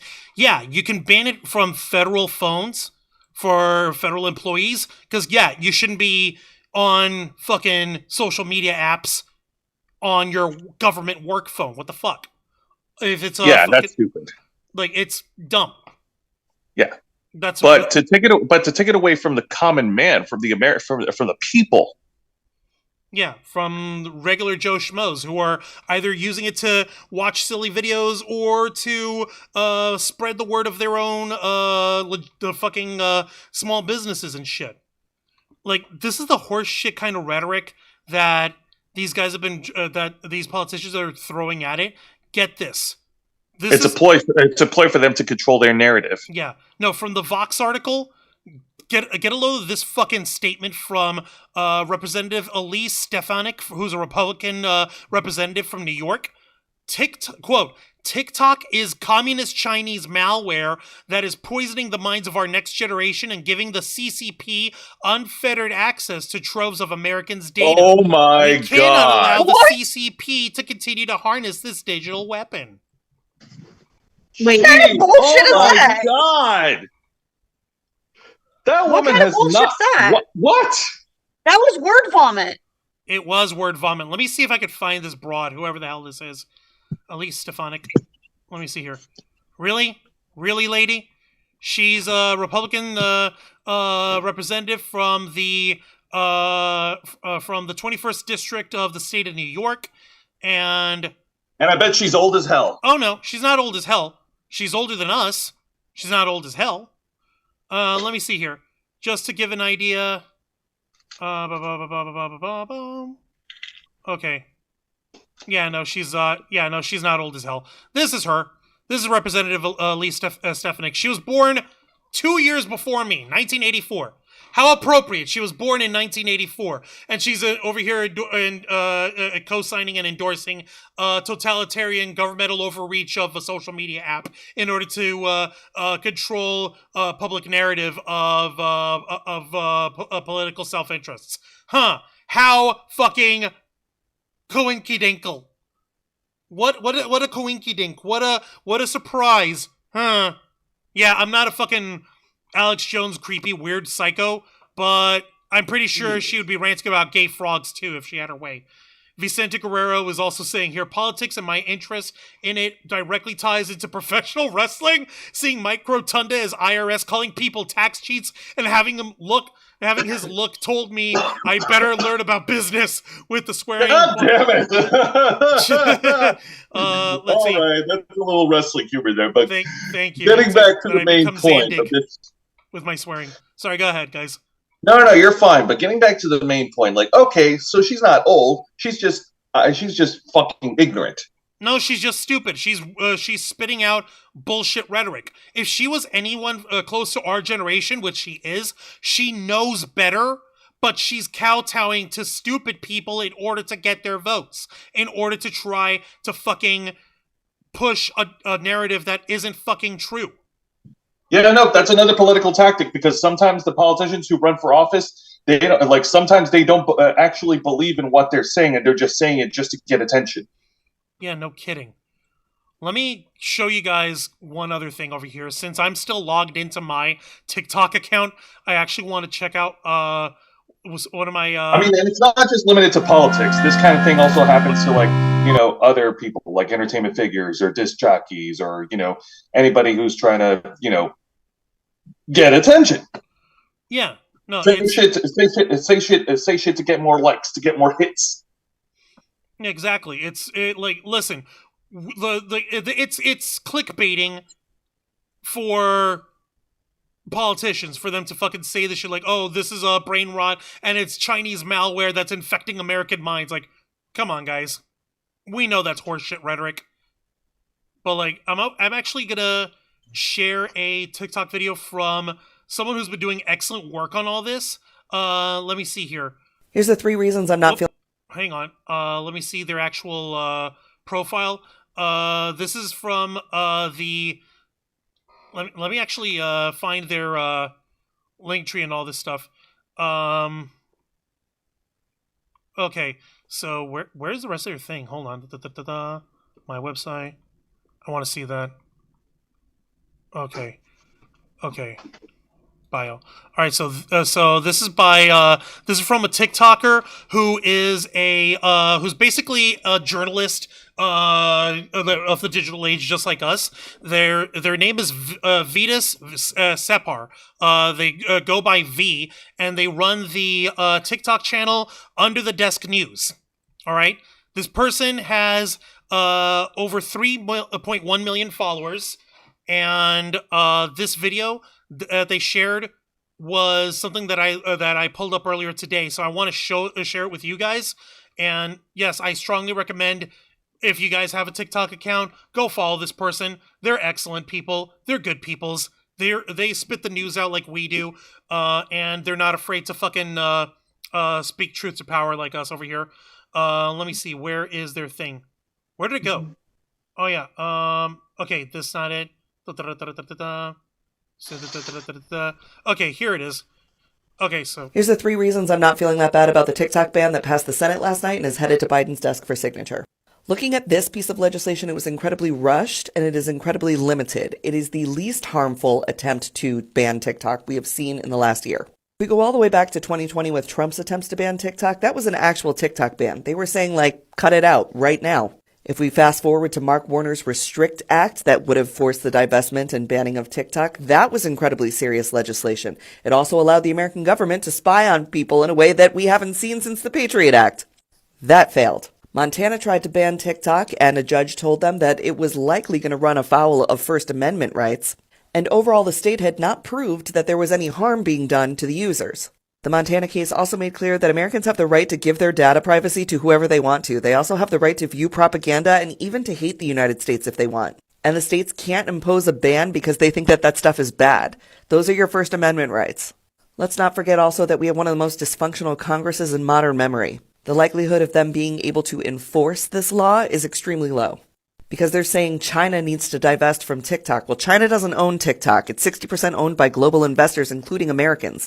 3 of the 5 seats on TikTok's board are Americans. 2 non-Americans on the board are ByteDance's CEO, who lives in Singapore, and Neil Shen, who works for the American capital company Sequoia, although he is based in Hong Kong, as many financial market people are. So who has to divest? Is it the TikTok employees who are headquartered in Los Angeles and Singapore who own 20% of the app?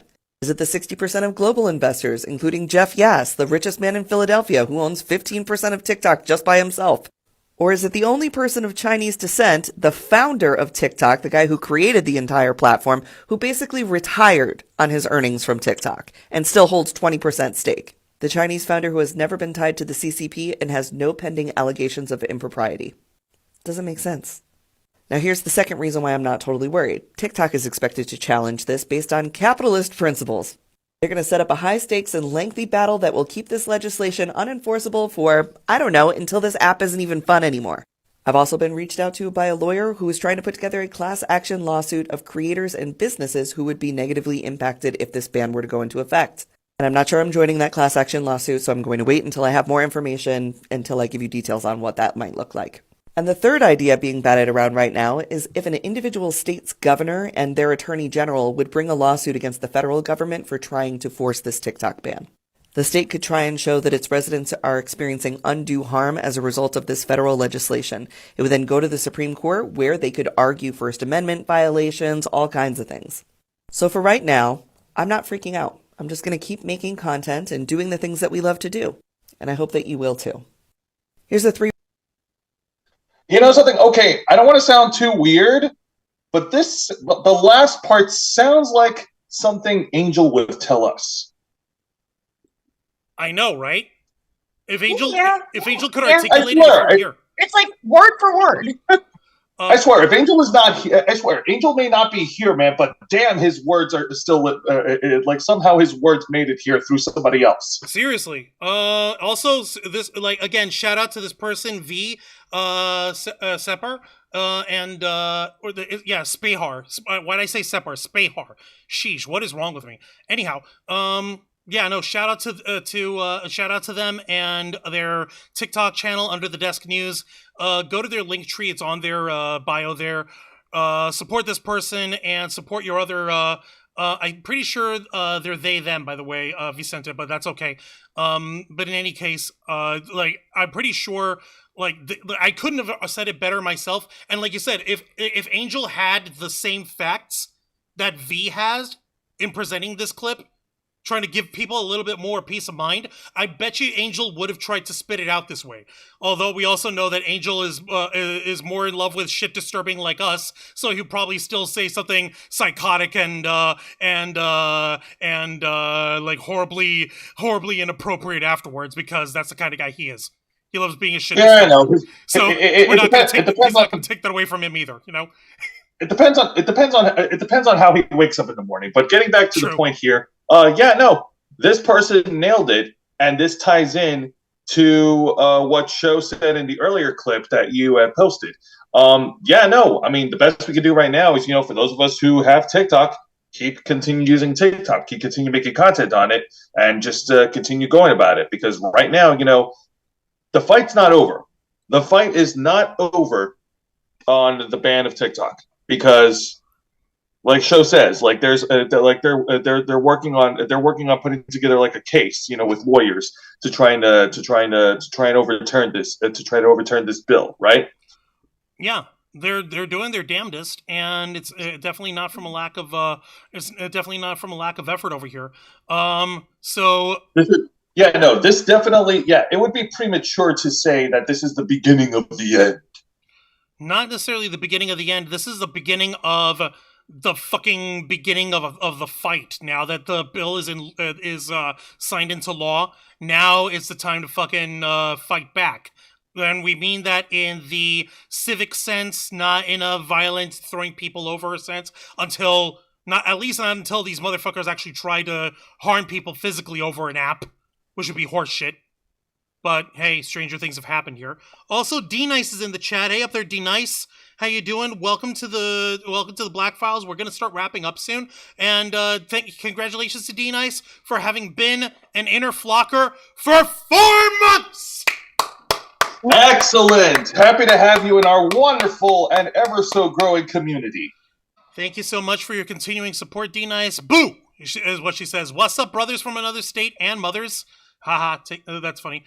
All right. On the one hand, yeah, I'm fucking still distressed and pissed off, but on the other, having this kind of knowledge and this information, this is the kind of shit that helps that helps temper passions and helps temper the fucking fears and worries that we've got, myself included, about the future of TikTok. So I'm actually really fucking glad that I saved that in order to share this with everyone, because I knew that it would come in handy, and I know that V. Spahar from Under the Desk News, I know that they're a lot more credible than my sorry ass. So I mean, for God's sake, they have more hair than I do. Did you see how thick their hairline is? I am so jealous. I need that hair. Give me your hair, please. V, it's only a couple strands. I promise you won't miss them. I'm joking. I don't have a self-image issue. You do. No, okay. Juan, your hair is awesome. Shut up. But it's thinning. Okay, whatever. Knock it off. Quit announcing that it's thinning. All right, quit. I don't have to actually announce it. You can see through the hairline. You can see my scalp here, man. I know, yeah, just because we see it, that doesn't mean that we're going to point it out, because we don't care, because you've worked so hard in keeping that awesome head of hair, and you just talking about it and mentioning of it is just going to make us pay attention to it more. So stop making us pay attention to it. Easy for you to say, cue ball. Like, you ladies, you've got thick hair like Leanna Rose, Dragon Fan, can we please shut this guy up and tell him that he's got awesome hair? He does.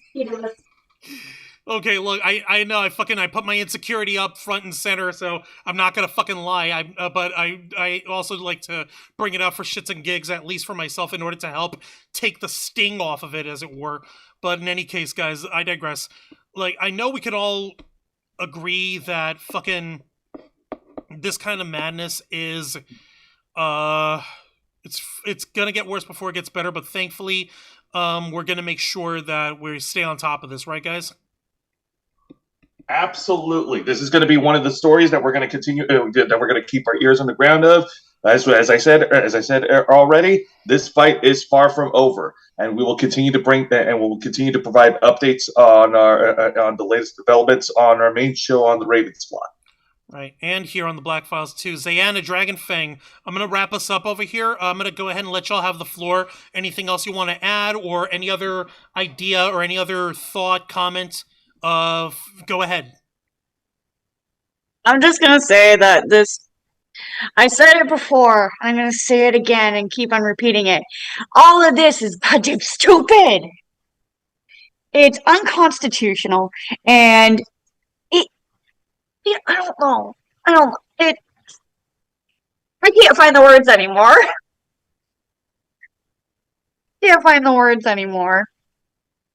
Neither of you can? I agree. It's unconstitutional. It's going to affect a lot more people than they think. They don't understand that. Congress and all these bigwigs don't understand how much that this actually improves people, improves the reach of everyone. Like, if you have a business, it improves the reach. You get to connect with a lot more people than your little tiny shop at the edge of a corner of Broom Street and Hello Drive. By doing it online, you could spread, hey, yeah, some people could come outside the city and just come to your shop and go, oh my God, I saw this on TikTok. It's like, it improves so much, and you're just going to take that away from people? Everyone's going to see major losses. And I don't think they understand that. Or actually, I don't think they care at this point. I just hope something happens. Something good. For real. Same here, ladies. Thank goodness you're with us over here, and thank you for your insight over here, ladies. Thank you so much, Zan and Dragonfang. Jose, your last thoughts over here, real quick. All right, so yeah, this whole thing has been a huge fucking clusterfuck of a mess. On the one hand, that bill should not have Biden should not have signed it. This is just a clear representation of the stupid old politicians on Capitol Hill not how do I put this? Not getting with the times, not getting TikTok, not understanding it. And they don't understand technology. They don't understand technology. Yeah, no, they're spinning it, and they're spinning their own narrative so that they can get the public people to side with them to approve the ban. On the one hand, it sucks. On the other hand, based on the videos that Juan has shown us on this episode, this battle is far from over. This battle is just beginning. Like all things, this is going to take a long time before this bill actually goes into effect. It's not going to take effect overnight. I mean, for fuck's sake, TikTok wasn't built overnight. So the best we could do is, as a community, is, well, first of all, if we have TikTok, continue using TikTok like we normally do. Continue putting out content. Wancho, you can continue putting out your own content of you dressing up as the War Doctor, which, by the way, you nailed that cosplay on point. Just want to point that out. Continue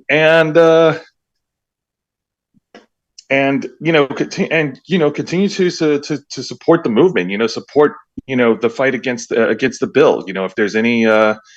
If there's any online communities to network with on this shit, get involved. However, whatever capacity we can. There are lawyers that are currently working on trying to get this bill overturned before it takes fully effect. So, yeah, no.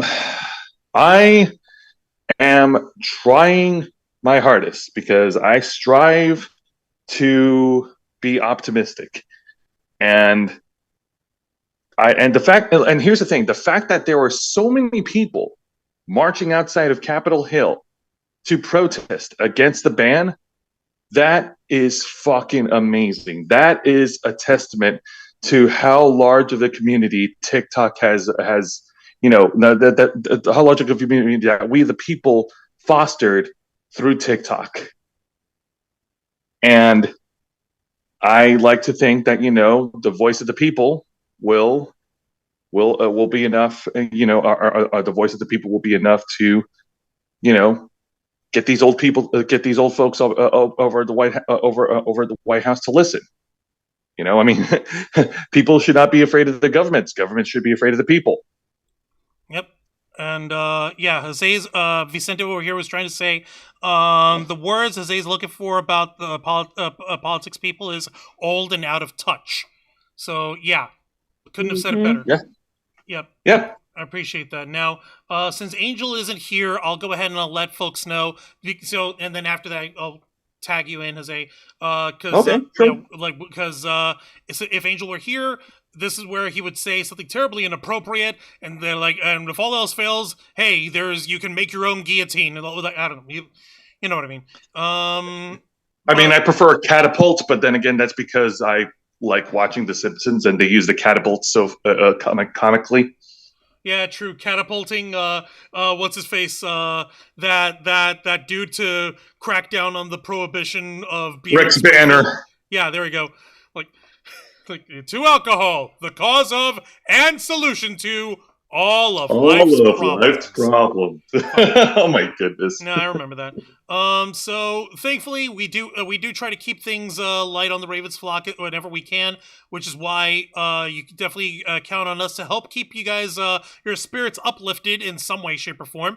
You should definitely start off by tuning in this coming Saturday afternoon at 5 p.m. Eastern Time for this week's edition of Los Amigos Play as we continue our playthrough of Metal Gear Solid 2: Sons of Liberty. Last we were Jose was playing a Solid Snake, and he's going his way through this tanker ship that is supposed to be run by Marines, but got taken over by evil Russian mercenaries. And it also happens to be housing a new type of Metal Gear war machine that will take over the world if we don't find a way to. That's right. expose I it. was kicking ass and taking names, and I didn't mess up not a single bit. No, sir, Mhm. not me. Now who's delusional? So be sure to join us over here as we poke fun with Jose and at Jose while he goes through and plays one of the seminal stealth action video games in modern video gaming history this week at this Saturday at 5 p.m. Eastern Time for Los Amigos Play. And Jose, what can we look forward to on tomorrow night's episode of Wrestle Rewind? Well, for tomorrow night's edition of Wrestle Rewind, which is every Thursday night at 10 p.m. Eastern, right here on YouTube and Kick, along with my tag partner, Mr. Juan Arouse, we will review this week's editions of WWE's NXT, AEW Dynamite, and TNA Impact. Now, tomorrow night's review is going to be special because we will be reviewing the TV special of NXT Spring Breakin' Night 1. And we'll also be reviewing two main event matches from two wrestling pay-per-views that happened during the weekend of 420, y'all, which is the main event match of TNA's Rebellion, which features Moose versus Nick Nemeth for the TNA World title, and the main event of AEW Dynasty, which features Samoa Joe defending the AEW World Championship against Swerve Strickland. And we'll have more details to discuss on our reviews tomorrow night. Appreciate that, Joe. And just to top us all off here, folks, I want to be positive about this shit. Even though the fucking bill passed because it got sandwiched with this horseshit foreign aid situation over here, the fact that they literally just, like I mentioned earlier when I threw the stapler on there, they just clammed it over to the side. Oh yeah, that's also national security because China. No, it's national security because you don't like how Americans are learning how bullshit our actual foreign policies are, and so you're getting pushback from your paymasters, and they're getting threatened by having their donations withdrawn or whatever if they don't pass this find a way to pass this TikTok ban. But the one thing that speaks louder than money is action, and if there's one thing that we idiot Americans are all about, it's action. We've proven it time and again. I'm hoping that it doesn't come to stupid violent action, because that'd be stupid. I'm not here to endorse anyone trying to overthrow the fucking government over an app. But I was going to say, man, considering what's been happening in the past couple of years, anything is possible. Don't say that! God damn it, Jose! Hey, I'm knocking on wood too, okay, man? God almighty, man. He, Dragonface Jackie, he doesn't fucking listen. He doesn't fucking listen. Every time with this boy. Anyway, well, you better believe, folks, that we're going to be able to bring you whatever developments come up on this story right here on the uncensored and uncompromising interview and review podcast of the Ravens Flock, Theblackfiles, hosted by yours truly, Juan Arouse, as we delve into the darker side of nerd and pop culture and expose the truth for what it really is. Be sure to request access as we go live every Wednesday night at 10 p.m. Eastern Time, simulcasting on YouTube and Kick. Hit the subscribe and the follow button, ring the notification bell to stay up to date on all of our content. Become an interflocker by hitting the join button, and until next time, continue to follow us on Facebook.com/TheRavensFlock, Twitter.com/RavensFlock13, Instagram.com/TheRavensFlockOnline, Kick.com/TheRavensFlock, and of course, remember to hit the subscribe button and ring that tiny little notification bell right here on our flagship platform, YouTube.com/TheRavensFlock, humble home of the Theblackfiles, Los Amigos Play, Wrestle Rewind, and the Ravens Flock. For Jose Casabonas, Andrew Rose, and Jose Dragonfly Cosplay, I am Juan Arouse. This has been the Theblackfiles, and we are out.